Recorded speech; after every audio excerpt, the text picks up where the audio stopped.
Hello and welcome all. आज के confused words में 16 कंफ्यूजन्स को हम पढ़ेंगे। 16 98 से लेकर के 114 तक 16 कंफ्यूजन्स दूर करना है।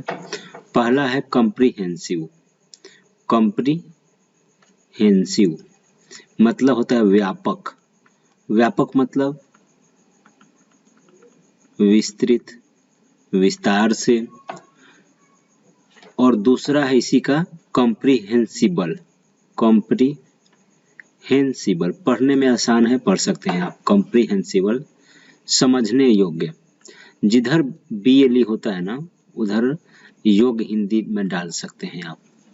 तो कॉम्प्रिहेंसिबल समझने योग्य। तो कॉम्प्रिहेंसिव एंड कॉम्प्रिहेंसिबल। कॉम्प्रिहेंसिव का मतलब व्यापक। Revision makes the knowledge comprehensive. Revision पुनरावृत्ति मेक्स द नॉलेज ज्ञान को बनाता है कॉम्प्रिहेंसिव विस्तृत। ज्ञान को विस्तृत बनाता है रिवीजन पुनरावृत्ति। कॉम्प्रिहेंसिबल मतलब समझने योग्य। English is easily comprehensible. English आसानी से समझने योग्य है। तो ये दोनों हो गया, कॉम्प्रिहेंसिव एंड कॉम्प्रिहेंसिबल। दूसरा कॉन्फिडेंट। देखिए कॉन्फिडेंट, कॉन्फिडेंट अंतर दोनों में बस यह ए और ई का है, बाकी सब सेम है। Confident, confident. कॉन्फिडेंट का मतलब है विश्वास पात्र, मतलब वैसा आदमी जिस पर हम भरोसा कर सकते हैं उसे बोलते हैं कॉन्फिडेंट, विश्वास पात्र। कॉन्फिडेंट मतलब विश्वस्त, जो हमें कॉन्फिडेंस होता है उसको विश्वास को ही कहते हैं कॉन्फिडेंस, और उसी से बना हुआ है कॉन्फिडेंट, तो विश्वस्त। तो कॉन्फिडेंट एक नाउन हो गया, विश्वास पात्र। और confident is on assets. Assets मतलब होता है संपत्ति। एक विश्वास पात्र एक संपत्ति होता है। दूसरा है कॉन्फिडेंट। कॉन्फिडेंट मतलब विश्वस्त। Knowledge and efficiency make us confident. ज्ञान और प्रवीणता मेक अस कॉन्फिडेंट, हमें विश्वस्त बनाते हैं। अगर हमें ज्ञान है और उसको यूज करने का तरीका भी पता है तो हम क्या करेंगे, विश्वास रहेगा हमें कि हम कोई भी काम कर सकते हैं। तो यही इसी को यूज किया है, knowledge and efficiency make us confident. इसके बाद है कॉर्पोरल। कॉर्पोरल कहिए, कॉर्पोरल और कॉर्पोरियल। Corporal, corporeal. कॉर्पोरल का मतलब होता है शारीरिक, मतलब शरीर से संबंधित, शरीर से संबंधित। और कॉर्पोरियल मतलब सशरीर, शरीर के साथ। अंतर समझ रहे हैं, शरीर से संबंधित हो गया कॉर्पोरल, और सशरीर corporeal. Corporal punishment is illegal. अब जानते हैं स्कूल में जब पिटाई होती थी बच्चों की, उसको बोलते हैं कॉर्पोरल पनिशमेंट, शारीरिक दंड। अब अवैध है, इलीगल मतलब अवैध। कॉर्पोरियल सशरीर। God is not suppose to be in corporeal form. भगवान सशरीर रूप में नहीं होते हैं ऐसा माना गया है। भगवान सशरीर रूप में नहीं होते हैं ऐसा माना गया है। इसके बाद 102 है काउंसिल और काउंसिल। काउंसिल, काउंसिल, काउंसिल मतलब परिषद। परिषद आप जानते हैं कुछ लोगों का समूह होता है किसी विशेष पर्पस का काम करने के लिए, इसी को लिखा है। और council works for certain purposes.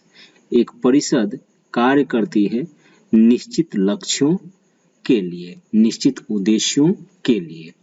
Council मतलब परामर्श, परामर्श मतलब राय, परामर्श मतलब राय। काउंसलिंग शुड,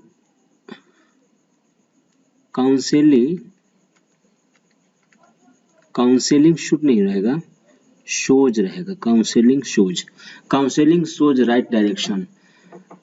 परामर्श सही दिशा दिखाता है। परामर्श सही दिशा दिखाता है। तो इस तरह से हमने यूज कर लिया, पूरे 4 कंप्लीट कर लिए। Comprehensive, comprehensible, confident, confident, corporal, corporeal, council, council. आगे के 4 में उच्चारण बहुत इंपॉर्टेंट है इसका, DEFI। कितने लोग डेफी पढ़ देते हैं? बिल्कुल नहीं, डिफाई है यह, डिफाई, यह है डिफाई, DEFI, डिफाई। डिफाई मतलब अवज्ञा करना। अवज्ञा करना मतलब आज्ञा का पालन नहीं करना। आज्ञा का उल्टा अवज्ञा होता है, बात नहीं मानना। और दूसरा है डियोफाई। डियोफाई, इसको डियोफाई कहते हैं, DEIFI, डियोफाई, पूजा करना। तो deify, a confident person does not deify. एक कॉन्फिडेंट मतलब विश्वास पात्र, एक विश्वास पात्र पर्सन, आदमी, डज नॉट डिफाई, अवज्ञा नहीं करता है, हमेशा बात मानता है।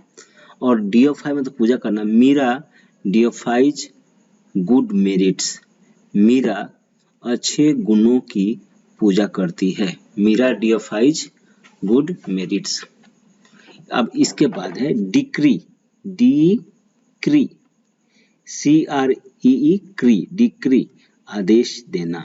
दूसरा है DCRY। CRY क्या होता है? क्राई, डिक्राई, इसे पढ़ेंगे डिक्राई, निंदा करना। डिक्री, आदेश देना, डिक्राई, निंदा करना।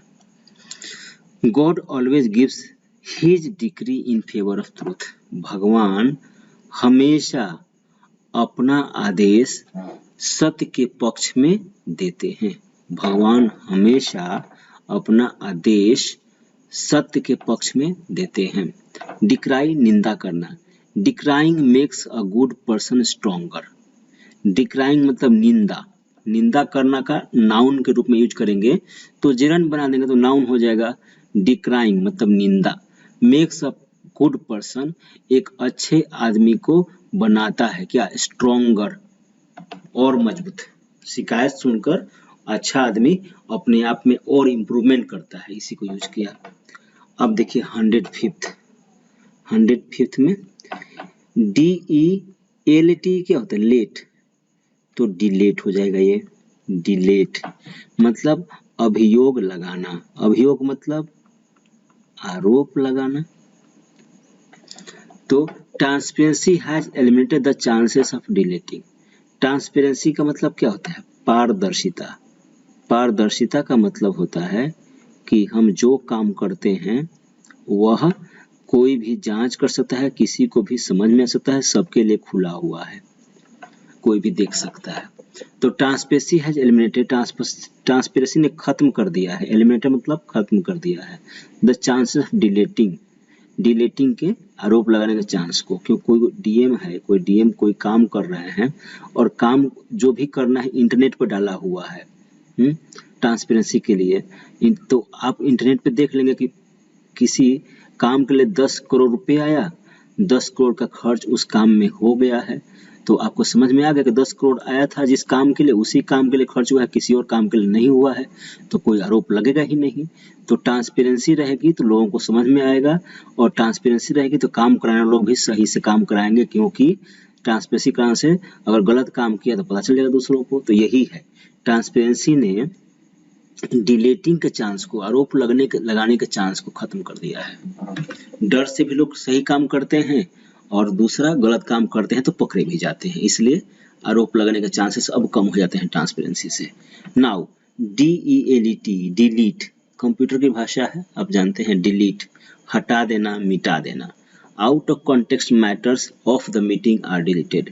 आउट ऑफ कॉन्टेक्स्ट मतलब संदर्भ से परे, जैसे जिसकी बात हो रही है उसकी बात नहीं, कहीं और कुछ और बात, तो उसे बोलते हैं संदर्भ से परे। संदर्भ से परे matters of the meeting are deleted. संदर्भ से परे मीटिंग के बातों को हटा दिया जाता है। अब 106 में जो फर्स्ट 3 है इनका एक ही उच्चारण है, decent, DECENT descent, DESCENT dissent, DISSENT dissent. Hindi में अंतर है। DECENT मतलब उत्तम, उत्तम मतलब अच्छा, बढ़िया, जो आप कहते हैं। डिसेंट मतलब ढलान। ढलान कैसे? जैसे स्लोप है ये, हाँ, आप यहाँ से चलने लगेंगे तो आपकी स्पीड अपने आप बढ़ जाती है, तो इस स्लोप को कहते हैं ढलान। डिसेंट मतलब मतभेद। मतभेद जानते हैं। और जो लास्ट वर्ड है इसे हम पढ़ते हैं, इसको डिससीएनटी, कैंट, डिस्कैंट। डिस्कैंट मतलब टिप्पणी करना, टीका टिप्पणी करना। तो पहला डिसेंट मतलब उत्तम। A decent person is an assets for our society. एक अच्छा आदमी, चाहे एक बढ़िया आदमी, एक उत्तम आदमी हमारे समाज के लिए संपत्ति होता है। डिसेंट मतलब ढलान। Every descent gives chances to speed up our doings. प्रत्येक ढलान, प्रत्येक ढलान गिव्स चांसेस, अवसर देते हैं, देता है, टू स्पीड अप, तेज करने के लिए, आवर डूइंग्स, हमारे कर्मों को, हमारे कर्मों को और तेज करने का अवसर देता है। जिस तरह से हम ढलान पे चलते हैं तो अपने आप स्पीड बढ़ जाती है, ऐसे ही हमारे जिंदगी में कोई ढलान हो समस्या के रूप में, तो वहां पे वह हमें चांस देता है कि हम अपने कर्तव्य का पालन और ठीक से करें। डिसेंट मतलब मतभेद। Dissent is limited by conviction. Conviction का मतलब होता है सहमति, ठीक। डिसेंट मतलब मतभेद। मतभेद को सहमति की सहायता से, सहमति द्वारा खत्म किया जा सकता है। जैसे ऑनलाइन क्लास का है तो कोई ए बोलता है कि ऑनलाइन क्लास अच्छा नहीं है, बी बोलता है कि ऑनलाइन क्लास अच्छा है, तो लॉजिक देंगे कि पढ़ना है, पढ़ाई स्कूल सब बंद हो गया है तो पढ़ने का एक यही तरीका है, तो ए भी बोलेगा हाँ हाँ ठीक है। तो ये कॉन्विक्शन है, इस कॉन्विक्शन से डिसेंट मतभेद दूर हो जाता है। डिस्कैंट मतलब टिप्पणी करना, एक वर्ब है सिंपल सा। Meera descants on social evils. Meera सामाजिक बुराइयों पर, इवल्स बोलते हैं, सामाजिक बुराइयों पर टिप्पणी करती है। अब आगे बढ़ते हुए 107 से लेकर 110 तक। डॉट और ड्रॉट दोनों का उच्चारण डॉट है। पहले डॉट का मतलब होता है घूंट, दूसरे का मतलब होता है सूखा। डिफरेंस कहाँ पर है? तो इधर ए और इधर ओ है, यहीं पे डिफरेंस है, बाकी कहीं डिफरेंस नहीं है। डॉट मतलब घूंट, जैसे हम घूंट घूंट दवा पीते हैं ना, कफ सिरप, कफ सिरप तो हम घूंट घूंट पीते हैं, तो इसी को यूज कर दिया हमने। और draught of cough syrup, cough syrup की का एक घूंट, हेल्प्स इम्प्रूव कफिंग, कफिंग को इम्प्रूव करने में हेल्प करता है, खांसी को इम्प्रूव करने में हेल्प करता है। दूसरा ड्रॉट मतलब सूखा। Drought can be eliminated by planting trees. सूखा को पेड़ लगाकर दूर किया जा सकता है। अब है डिनाई। डेनिन मत पढ़िएगा, DENY, डिनाई पढ़िएगा इसको। इनकार करना, मानने और देने से। इनकार दो तरह करना है, यहाँ रिफ्यूज का मतलब ही इनकार करना है, डिनाई का मतलब ही इनकार करना है। और डिनाई में मानने से इनकार करना, देने से इनकार करना। रिफ्यूज में लेने से इनकार करना और कहा हुआ करने से इनकार करना। समझते हैं इसको, देखिए। डिनाई मतलब देने से इनकार करना, हमने किसी से कुछ मांगा, उसने देने से इनकार किया तो डिनाई कहेंगे। Meera denies to help me. Meera denies इनकार करती है, मेरी सहायता करने से मीरा इनकार करती है। सहायता मुझे देने से मीरा इनकार कर रही है, देने से तो हो गया। लेने से देखते हैं, रिफ्यूज मतलब लेने से इनकार करना। मीरा रिफ्यूज नहीं, Ram refuse to accept my help. Ram मेरी सहायता लेने से, स्वीकार करने से इनकार करता है। तो यहाँ पे मैं सहायता दे रहा हूँ तो राम को लेना है, तो राम लेने से इनकार करेगा तो यहाँ पे रिफ्यूज आएगा, और मेरा सहायता देने से इनकार करेगा तो यहाँ पे डिनाई आएगा। तो द से देना और डी से डिनाई। आप यहाँ से याद रख सकते हैं कि जब देने से मना करना होगा तो डिनाई कर देंगे, और लेना उल्टा हो जाएगा, रिफ्यूज याद रहेगा। तो देने से मना करना और लेने से मना करना तो समझ गए। अब मानने से मना करना, जैसे कोई आरोपी होता है, कन्विक्ट मतलब आरोपी। आरोपी जो होता है, जो भी काम किया हो हमेशा वो मना ही करता है, डिनाई ही करता है, मानता नहीं है। तो इसको कहते हैं डिनाई करना, मानने से इनकार कर देना। दूसरा है कहा हुआ करने से इनकार करना, मतलब आज्ञा मानने से इनकार करना, जो करना चाहिए उसे करने से इनकार करना। जैसे मीरा बुक रूल में लिखा हुआ है कि मीरा को राम को छुट्टी देना चाहिए, जब भी राम छुट्टी मांगेगा।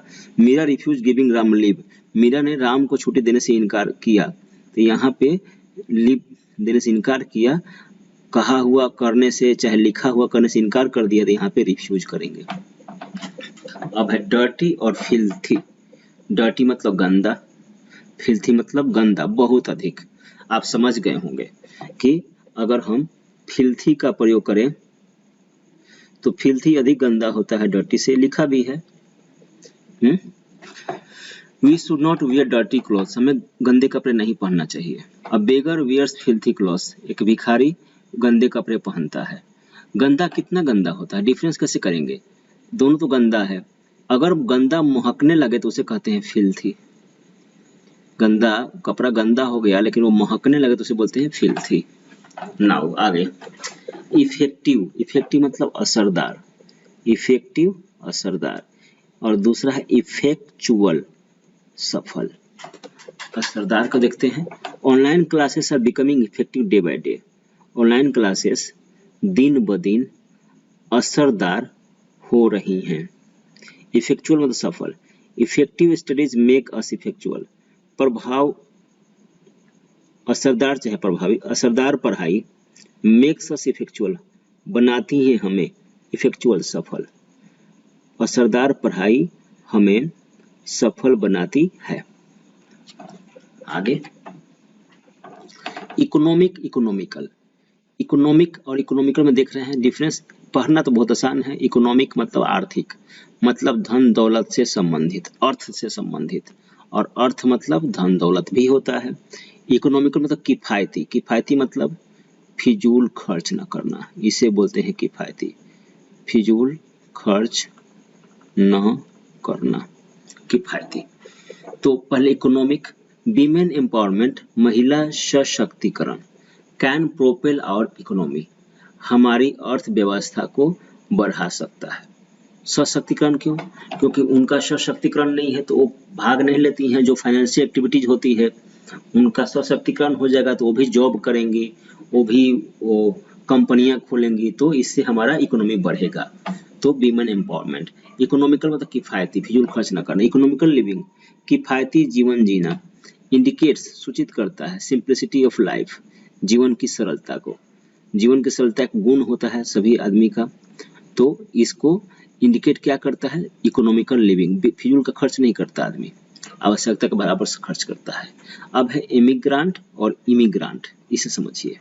कोई ए है, ए इंडिया का है, इंडिया से ए चला गया यूएसए, तो यहाँ पे ही ए है, यहाँ पर भी ए है, तो इंडिया में ए को कहा जाएगा इमिग्रांट। अपना देश छोड़कर दूसरे देश में जो जाता है तो अपने देश में कहलाता है उसे इमिग्रांट, और वही जब पहुंचेगा यूएसए में तो यूएसए वाले उसको बोलेंगे इमिग्रांट। एक ही पर्सन होता है, जब यूएसए जाता है तो भारत में उसे कहा जाएगा इमिग्रांट, और यूएसए में कहा जाएगा यूएस की भाषा में दूसरे देश के लिए इमिग्रांट। अपना देश छोड़कर किसी दूसरे देश में रहने वाला, किसी दूसरे देश से आकर किसी देश में रहने वाला, ऐसा ही है। जो समझाया वो बहुत सिंपल समझाया है। Immigrant is a person who leaves his country to settle elsewhere. प्रवासी, हिंदी होती है इसकी प्रवासी। प्रवासी एक आदमी होता है जो अपना देश छोड़कर कहीं और बसने के लिए जाता है। एल्सवेयर मतलब कहीं और। इसका जो मीनिंग होता है इसको इंग्लिश में सेंटेंस में डाल दिया है। Immigrant is a person who comes as a settler into a foreign country. Immigrant एक पर्सन होता है, प्रवासी, दोनों का मतलब प्रवासी ही होता है। एक पर्सन होता है जो आता है, सेटल होने के लिए आता है फॉरेन कंट्री, किसी फॉरेन कंट्री में। Immigrant is a person who comes as a settler, जो सेटलर के रूप में आता है एक फॉरेन कंट्री में, एक विदेश देश में, मतलब दूसरे देश में। तो इस तरह से फिर इमर्ज और इमर्ज दोनों का उच्चारण एक ही है। इमर्ज मतलब निकलना और इमर्ज मतलब डुबा देना। Many reverse emerge from the Himalayas, Himalaya से अनेक नदियां निकलती हैं। आप जानते हैं, ज्योग्राफी में पढ़ा है आपने। इमर्ज मतलब डुबा देना। The Kosi emerges Bihar every year, Kosi नदी बिहार को हर साल डुबा देती है, बाढ़ आती है हर साल। कोसी को बिहार का शोक भी कहते हैं। फिर एमिनेंट मतलब प्रसिद्ध, प्रसिद्ध कोई बुक, कोई आदमी, कोई जगह, कुछ भी हो जाए। बोध गया is an eminent pilgrimage site, बोध गया एक प्रसिद्ध तीर्थ स्थल स्थान है या तीर्थ स्थल है। पिलग्रिमेज साइट मतलब तीर्थ स्थल है। अब है इमिनेंट, इमिनेंट मतलब निकट, समीप। Ram has prepared himself, Ram ने अपने आप को तैयार कर लिया है। फॉर हिज एमिनेंट एग्जाम, अपने समीप के परीक्षा के लिए, अपने समीप के परीक्षा के लिए राम ने खुद को तैयार कर लिया है। तो इसमें हमने क्या क्या देखा? हमने देखा कॉम्प्रिहेंसिव व्यापक, कॉम्प्रिहेंसिबल समझने योग्य, कॉन्फिडेंट विश्वास पात्र, कॉन्फिडेंट विश्वस्त, कॉर्पोरल शारीरिक, कॉर्पोरियल सशरीर, काउंसिल परिषद, काउंसिल परामर्श, डिफाई अवज्ञा करना, डीएफआई पूजा करना, डिक्री आदेश देना, डिक्राई निंदा करना, डिलेट अभियोग लगाना, डिलीट हटा देना, डिसेंट उत्तम, डिसेंट ढलान, डिसेंट मतभेद, डिस्केंट टिप्पणी। फिर डॉट घूंट, डॉट सूखा, डिनाई इनकार करना, रिफ्यूज इनकार करना, डर्टी गंदा, फिल्थी गंदा, इफेक्टिव असरदार, इफेक्चुअल सफल, इकोनॉमिक आर्थिक, इकोनॉमिकल किफायती, इमिग्रेंट अपना देश छोड़कर किसी दूसरे देश में रहने वाला, इमिग्रेंट दूसरे देश से आकर किसी देश में रहने वाला, इमर्ज निकलना, इमर्ज डुबा देना, एमिनेंट प्रसिद्ध, इमिनेंट निकट। Thank you very much.